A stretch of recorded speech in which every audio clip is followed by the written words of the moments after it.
Bonsoir à tous, très heureux de vous revoir ce soir dans Cadre de vie. La phase 2 des travaux d'aménagement et de bitumage de la route des pêches et de ses bretelles, que sont la route de l'esclavage et la corniche est de Cotonou, ont été lancées ce jeudi 4 mars dans la ville de Ouidah. La réalisation de ces infrastructures répond à un triple objectif de mobilité et de desserte de la zone côtière, de gestion des aspects environnementaux et de mise en valeur des sites touristiques de la zone côtière entre Cotonou, Abomey-Calavi, Ouidah et Grand Popo. A fait savoir Hervé Réhomé, ministre des Infrastructures et des Transports. Mais au-delà, les travaux de la phase 2 de la route des pêches permettront d'assurer la continuité du projet jusqu'à la bouche du roi et en reliant la route nationale inter-État numéro 1 par des bretelles. Ensuite, le directeur commercial de la clientèle de la société béninoise d'énergie électrique SB2E, Eric Gilson, a effectué une visite le jeudi 25 février à la direction générale du littoral 1 et dans ses 5 agences. Il s'agit d'une visite de terrain pour toucher du doigt la réalité et s'assurer du bon fonctionnement des agences, de la qualité des services et par la même occasion relever les insuffisances et imperfections afin d'améliorer la qualité des services à la clientèle.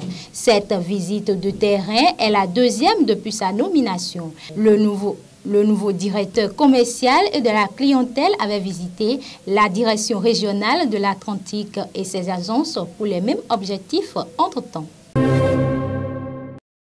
Ensuite, selon une récente étude dont les résultats ont été présentés le 13 janvier 2021 à Cotonou, les femmes des milieux ruraux sont les laissées pour compte dans les politiques, programmes et initiatives de lutte contre les changements climatiques au Bénin, malgré leur vulnérabilité à ce phénomène.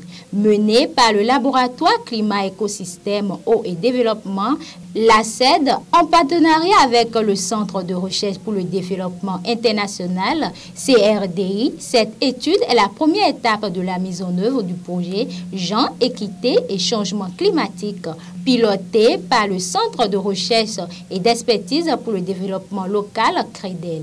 Cette vulnérabilité des femmes au changement climatique associée au niveau de compréhension des décideurs politiques nationaux face à cette vulnérabilité a été analysée dans 8 localités rurales du Bénin, Ouidah, Atiémé, Adiawere, Ouenri, Glazoué, Savé et Djougouaké.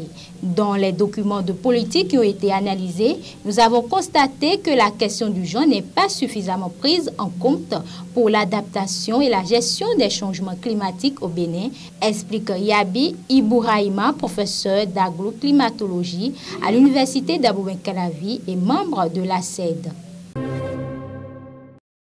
Une course-poursuite de nouveaux gens, la police sud-africaine est à la recherche d'une dangereuse bande de jeunes crocodiles échappés d'un élevage dans le sud du pays, ont indiqué les autorités jeudi 4 mars.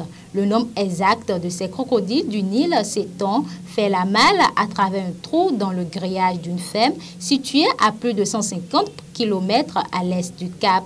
Reste à déterminer. La police a mis en place une équipe dédiée pour retrouver les reptiles mesurant entre 1,2 et 1,5 mètres de long, a affirmé Cap Nature, service environnemental de la province. L'éleveur s'est rendu compte mercredi matin qu'il y avait un trou dans la clôture et qu'un nombre pour l'instant non déterminé de crocodiles s'était échappé, a expliqué à l'AFP James Brinstein, porte-parole du ministère de l'Environnement de la province. Policiers, membres d'associations environnementales, propriétaires terriens et fermiers mènent des recherches concentrées autour de la rivière Bride à proximité, a-t-il précisé. Ils ont déjà récupéré 27 fugueurs. Leur capture se fait grâce à des pièges humains, à savoir des cages dans lesquelles sont placés des appâts disposés le long de la rivière, explique Razena Oma, PDG de Cap Nature, dans un communiqué. Et pour finir, Bill Gates a exprimé sa satisfaction de voir la Chine s'engager à réduire les émissions de carbone et pense que le monde bénéficiera des efforts du pays pour rendre l'énergie verte plus abordable, rapporte Xinhua. Sans les contributions de la Chine, de nombreux ingrédients clés dans la lutte contre le changement climatique, comme les batteries et l'énergie solaire, ne seraient pas aussi abordables, a déclaré Gates dans une interview avec Xinhua sur le changement climatique. J'espère que les innovateurs en Chine pourront réduire suffisamment le coût de l'énergie verte, de sorte que la Chine puisse même augmenter son engagement à utiliser des énergies renouvelables dans l'initiative de la ceinture et de la route, a déclaré Gates. Il a surtout appelé à ce que la Chine et les États-Unis arrivent à trouver un terrain d'entente et à travailler ensemble pour aider à réduire la prime verte pour le monde entier. Les deux pays ont des gens intelligents et incroyables dans la jeune génération qui serait fière d'en faire partie, a déclaré Gates. Les États-Unis et la Chine sont les plus grands contributeurs mondiaux au changement climatique et ensemble sont responsables de 40% des émissions mondiales de gaz à effet de serre. Et voilà qui met un thème à cadre de vie de ce jour. Merci de l'avoir suivi et bon week-end à tous.